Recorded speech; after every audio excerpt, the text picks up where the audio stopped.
Hello guys! Gusto mo bang malaman kung paano mag-request ng ads on Reels kay Facebook? Tara, sundan niyo yung aking video. Ito po yung Facebook page ng aking anak. Yung sa akin po kasi, okay na po, na-invite na po ako ni Meta ng ads on Reels, kaya may ads on Reels na po ako. Ito pong Facebook ng anak ko, wala pa pong ads on Reels. So, magre-request po tayo ng ads on Reels. Ito po yung Facebook page niya. Dito po, punta po tayo dito sa picture niya. Then, dito po sa 3 dot, click nyo po yan. Dito po sa baba, your page link. Copy link po tayo. Yan, copy link. Then, back po tayo. Then, back. Punta po tayo dito sa taas, yung 3 line. Then, punta po tayo sa professional dashboard. Yan, screenshot po natin tong professional dashboard. Ayan. Then, click po natin yung monetization. Open po natin. And then, screenshot po ulit natin ito. Ayan. Then, back po tayo. Back. Dito po, sa baba nito, hanapin po natin yung health and support. So, ito po yung health and support. Click po natin yan. Then, report a problem. Click po natin yan. Dito po sa baba, meron pong continue to report a problem. Click po natin yan. Click nyo po yung include in report. Then, kung page po yung Facebook na i-request nyo, page po ang hanapin nyo. Kung profile naman, personal, profile po ang hahanapin. So, ito po yung page. Ayan. Kung meron na pong naka-attach, cancel nyo po yan. Cancel. Then, i-upload po natin yung in-screenshot natin kanina. So, ito po yung in-screenshot natin. Isa. Dalawa. Then, dito po sa itaas, ikakopy po natin yung link. Meron na po akong ginawang letter. So, babak lang po ako. Kukunin ko po yung letter na ginawa ko. Ayan, nakapit po dito. Copy-paste ko lang po ito. Select all. Then, copy. Then, balik po tayo doon sa Facebook. Ayan. So, dito po sa taas yung describe issue. Paste ko lang po yung ginawa kong letter. Ang sabi po dun sa letter, ayan, Dear Facebook team, may I request for account review for the eligibility for ads on Reels. I believe that I already met the criteria for Reels. I hope you can give me a chance on your monetization program on ads on Reels. I promise to follow all community guidelines and monetization partner.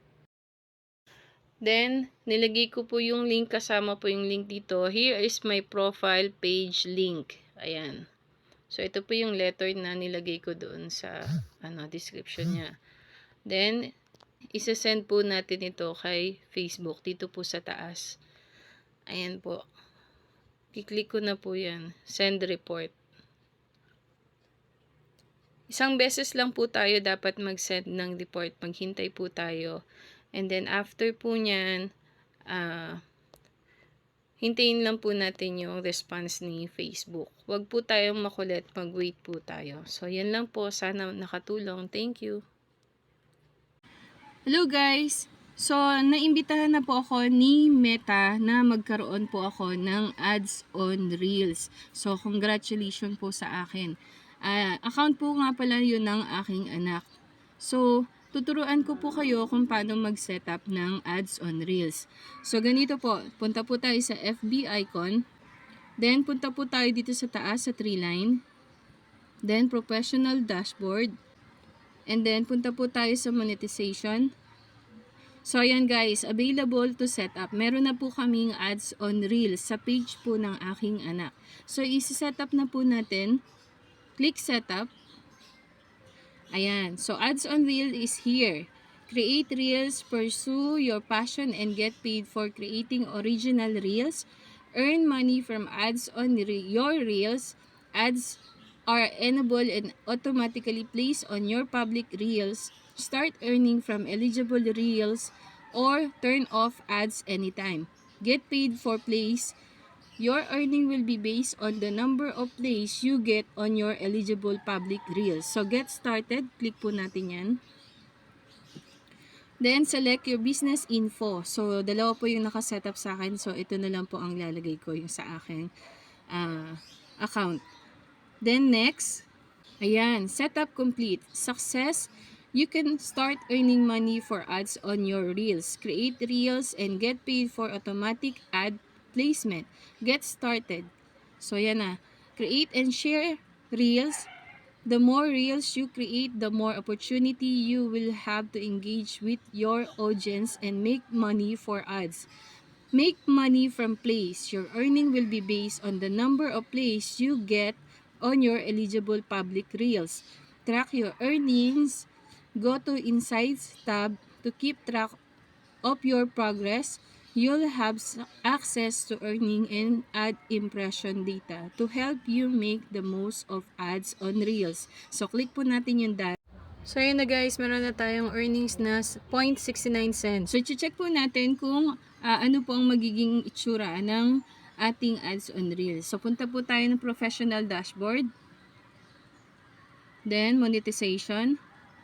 Then, so nakapwesto na po yung ads on Reels natin dun sa your tools. Kanina po, nasa setup process pa po siya sa gitna. Ngayon, dahil sa nakasetup na po siya, nasa your tools na po siya. Then, click po natin yung ads on Reels. Ayan guys, na-setup na natin ang ating ads on Reels. So, sana po nakatulong ang aking video. And please like and follow po ng aking Facebook account. So, thank you po. God bless.